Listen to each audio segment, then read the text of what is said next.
ভিও 60 নির্বাচন পর্বে সবাইকে স্বাগত জানাচ্ছি। আমি আহসানুল হক। কেমন আছেন সবাই? আশা করি ভালো। প্রসঙ্গ যুক্তরাষ্ট্রের প্রেসিডেন্ট নির্বাচন। ব্লুমবার্গ পত্রিকা বলছে প্রেসিডেন্ট ওবামা এই সপ্তাহে ওহাইও এবং পেনসিলভেনিয়া রাজ্য সফর করছেন। এদেশের সুপ্রিম কোর্টে গত সপ্তাহে কয়েকটি রায় ওবামার পক্ষে যাওয়া সত্ত্বেও ব্লুমবার্গ পত্রিকা বলছে ওবামার পুনর্নির্বাচিত হবার সম্ভাবনা এখনও অনিশ্চিত। ওদিকে রিপাবলিকান প্রার্থী মিট রমনি নিউ হ্যাম্পশায়ারে কয়েকদিনের জন্য পারিবারিক ছুটি কাটাচ্ছেন। ওয়াশিংটন পোস্ট পত্রিকা বলছে অত্যন্ত প্রতিদ্বন্দ্বিতাপূর্ণ এই নির্বাচনী প্রচারাভিযানের প্রেক্ষাপটে তার পরিবার এই ছুটি কাটাচ্ছে।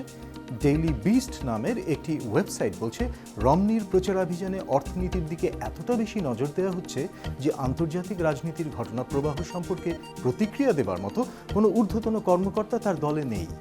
ভিও 60 নির্বাচন পর্ব আজ এই পর্যন্তই। সবাই ভালো থাকবেন।